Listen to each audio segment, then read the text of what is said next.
melakukan pelecehan seksual pada teman-teman mereka yang lemah. Dalam pasal 28C ayat 1 Undang-Undang Dasar Negara Republik Indonesia yang berbunyi, tiap orang wajib menghargai hak asasi manusia dalam tertib kehidupan masyarakat dan berbangsa negara. Saudara sekalian, bullying akan berdampak besar bagi kita jika kita tidak mengalahkannya, jika kita tidak menghentikannya sekarang juga. Bullying akan berdampak besar bagi kematian.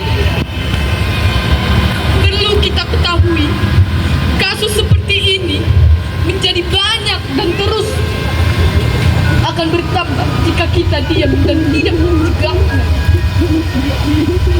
Oleh karena itu, marilah kita bersama-sama menciptakan lingkungan sekolah yang aman dan nyaman. Bullying juga harus dihentikan. Bagaimana caranya? Kita semua harus menolak tindakan bullying dan berani melaporkan kepada pihak yang berwenang. Jika melihat tindakan bullying terjadi, kita harus mendukung mereka agar mereka tidak kesepian. Sekian pidato dari saya yang dapat saya sampaikan. Jika ada tutur kata yang salah, mohon maaf. Di akhir kata, saya ucapkan, jadilah teman, bukan musuh. Sekian, terima kasih. Horas, horas, horas. Horas. Menunduk dan langkahnya terasa berat. Di kelas, ia duduk sendirian di pojok. Terdengar suara tawa, tetapi bukan tawa bahagia. Itu adalah tawa yang mengejeknya, menertawakan penampilannya, cara bicaranya, dan bahkan keluarganya. Di rumah, ia membuka ponsel, berharap mendapatkan hiburan. Tapi apa yang ia lihat? Fotonya diedit dan disebarkan di media sosial, disertai dengan kata-kata yang kasar. Air matanya jatuh, tapi tak ada yang melihatnya. Itu adalah luka yang tak terlihat, luka dari bullying. Hadirin yang saya hormati, bullying adalah tindakan menyakiti orang lain, baik secara fisik, verbal, maupun psikologis yang dilakukan berulang kali. Bullying bukan sekedar candaan. Bullying adalah tindakan kekerasan. Ada beberapa bentuk dari bullying. 1. Bullying fisik, seperti menendang, mendorong, dan merusak barang. Kedua, bullying verbal, seperti mengejek, menghina, dan memanggil dengan julukan yang buruk. Ketiga, bullying sosial. Contoh dari tindakan bullying sosial yaitu mengucilkan, menyebarkan gosip, dan membuat korban merasa tidak berharga. Keempat, jalan-jalan ke pasar minggu. Membeli sepatu berwarna biru. Kalau kita suka mengganggu, nanti hati teman jadi pilu. Oleh karena itu, tanpa berlama-lama lagi, saya akan menyampaikan pidato saya yang bertemakan Stop Bullying. Kita semua sama. Teman-teman, pernahkah kalian merasa takut untuk ke sekolah? Takut karena ada ejekan, takut karena ada hinaan, ataupun perlakuan kasar dari teman sendiri? Itulah salah satu contoh dari bullying. Teman-teman coba bayangkan lagi, ketika ada seorang anak yang semangat belajarnya tinggi dan ingin menimba ilmu ke sekolah, tetapi sesampainya dia di sekolah, ia malah diejek. Dan contohnya seperti ini. Ih, kamu jelek banget sih, hitam lagi.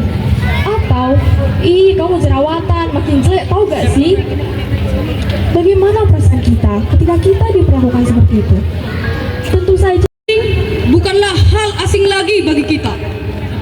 Bullying adalah tindakan menyakiti orang lain, baik dengan kata-kata kasar, hinaan, ejekan, pukulan, maupun pengucilan.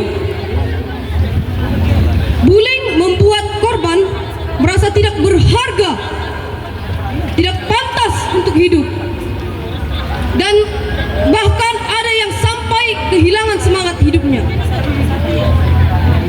Coba kita bayangkan, seorang teman yang setiap hari diejek karena penampilannya.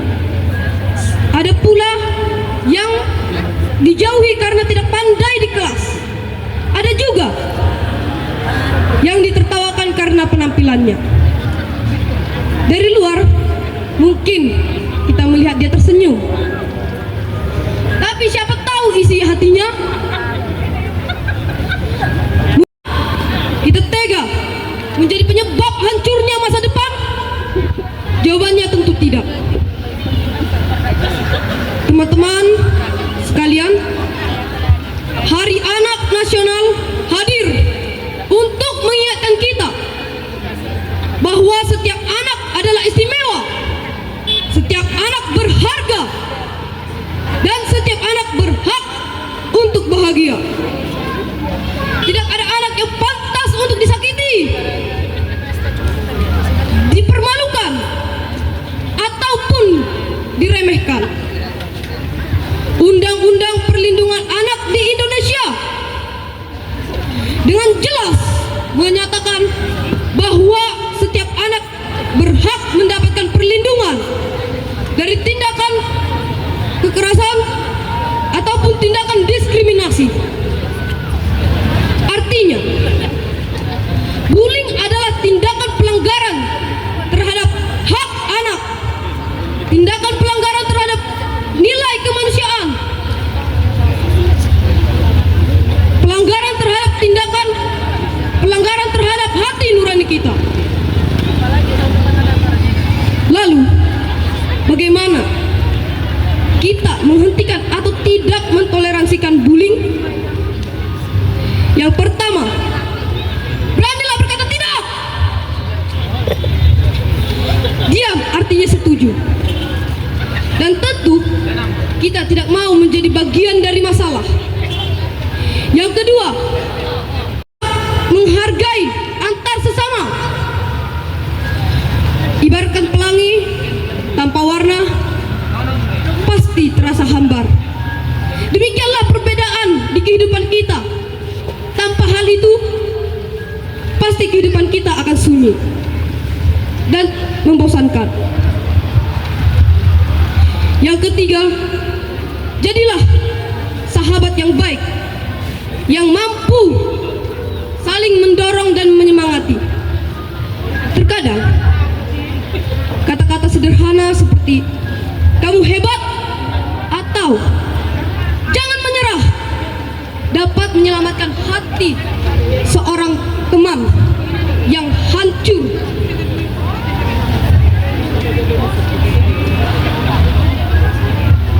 Hadirin yang berbahagia,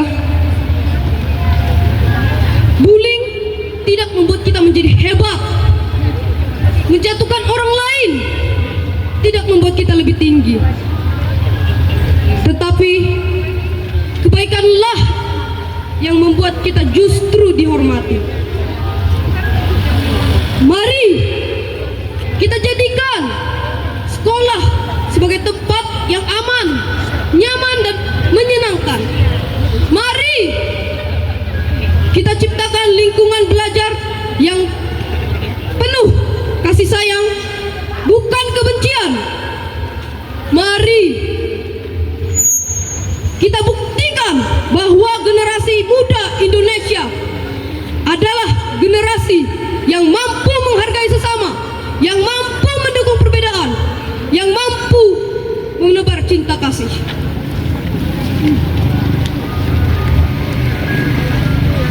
Karena itu, Jika kita mengetahui atau menyaksikan adanya tindakan bully, jangan diam saja.